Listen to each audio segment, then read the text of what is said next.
Operation सिंदूर। Operation सिंदूर की 3 खास बातें मैं आपको बताना चाहता हूँ। पहली बात, आवर रिस्पॉन्स वॉज डिसप्रपोर्शनेट। एक टेरर अटैक हुआ, हमने उसको जवाब दिया with a conventional war, that to at the highest level.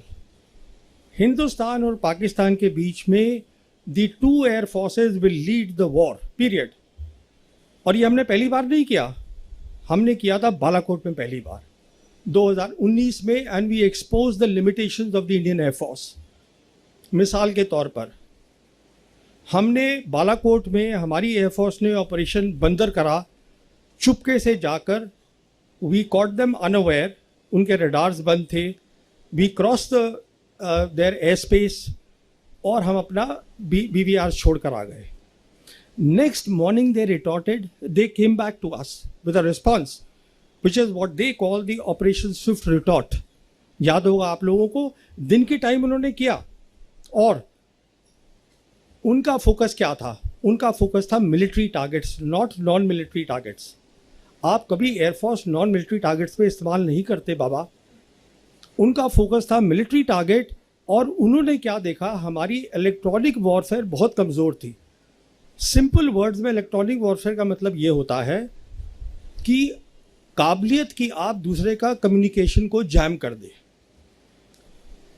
तो हमारे जो ऑफिसर थे उनका कम्युनिकेशन जैम हो गया, he was taken prisoner of war. हम कुछ लेसन नहीं सीखे, बट वो सीख गए कि इलेक्ट्रॉनिक वॉरफेयर पे फोकस करो। This is the key to the modern warfare. Electronic warfare होता है what is called, I won't give a technical explanation, it is something that is called electromagnetic spectrum. बहुत ज़रूरी चीज़ है।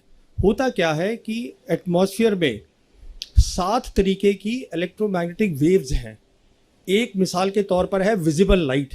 जैसे आप लोग मुझे देख रहे हैं, मैं आपको देख रहा हूँ, this is only possible because visible light है। सिमिलरली एक एक्सट्रीम पे है उनके रेडियो वेव्स, जिससे हम कम्युनिकेशन करते हैं।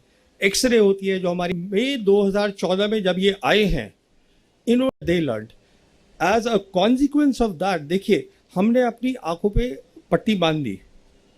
क्यों पट्टी बांधी वो बताता हूँ मैं। क्योंकि प्राइम मिनिस्टर मोदी ने मई 2014 में जब ये आए हैं, इन्होंने अपनी पहली कंबाइंड कमांडर कॉन्फ्रेंस करी अक्टूबर 2014 में, जिसमें इन्होंने ये कहा कंबाइंड कमांडर्स को कि जो हमारा एनिमी है वो विजिबल है, थ्रेट जो है, no, enemy is invisible, the threat is known. It's a famous statement now made by the prime minister, basically saying that we have to focus on the terrorist and not on the Pakistan which is harboring the terrorists or which is the hub of the terrorism. तो वो focus वो बन गया कि सब conventional war हमें करनी है, हमें काउंटर टेररिज्म को करते रहना है। उसी समय मुझे याद है एयर चीफ हमारे होते थे, एयर चीफ मार्शल ने इस बार जो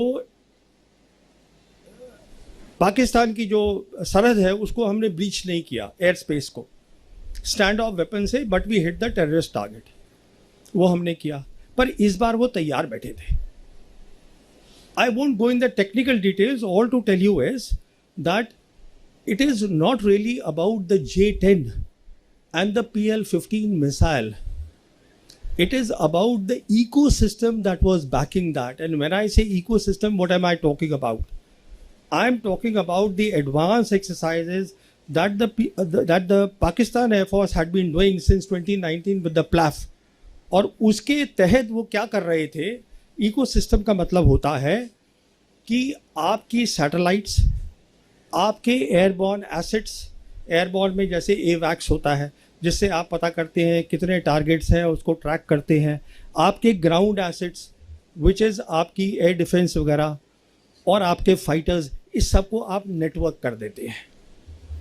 इसका मतलब ये है कि एक तो जो अगर आपका जो हवाई जहाज है, मान लीजिए वो सिर्फ 400 किलोमीटर्स तक देख सकता है, but because now it is linked with the satellite, अब वो 1000 से ज़्यादा देख सकता है। Even before the enemy sees you, you see the enemy. ऊपर से आपने अपनी electronic warfare, as I told you, they focus there after 2019 Balakot. तो जब उन्होंने मिसाइल फायर करी है, एक तो हमको पता नहीं चला कि मिसाइल फायर हुई है, और दूसरा क्या हुआ है कि हमारा जो सिस्टम था रफाल का, उसमें ये काबिलियत नहीं थी कि उसमें हम आईसा रेडार बोलते हैं जो PL-15 में है, वो काफ़ी पावरफुल था, उसने उसको जैम कर दिया। तो जो हमारा पायलट था उसको पता ही नहीं चला कि मिसाइल ने मुझे लॉक कर लिया है। एक बार मिसाइल लॉक कर देती है और आप उसको नहीं हटा सकते हैं, डिफ्यूज कर सकते हैं, इट विल गेट यू। तो what I am saying is that it is one part, buying the fighters, buying the PL, the missiles. The key thing is आपको इसमें बहुत ट्रेनिंग करनी पड़ती है। अभी जैसे हमारे यहाँ फोकस होता है कि आप फाइटर खरीद लीजिए साहब, रफाल ले लीजिए, अरे उससे कुछ नहीं होगा। इसलिए नहीं होगा क्योंकि अब वो वक्त चला गया जब डॉग फाइट्स हुआ करती थी कि एक हवाई जहाज दूसरे से भिड़ गया। Now we are living in the age of beyond visual range missiles. 300, 350 kilometre, 200 kilometre से फायर कर रहे हैं। वो आप तभी फायर करेंगे ना अगर आपके पास एक इकोसिस्टम है, जिसको पाकिस्तान एयरफोर्स ने समझाया इंटरनेशनल मीडिया को, that is called the multi domain operations with a special focus on electronic warfare, and this takes years and years. So by doing a disproportionate response, let me tell you a key reason जो मैं आगे आऊँगा अभी, why Pakistan's profile has gone up in the world capital. A key reason of that is, there are two key reasons.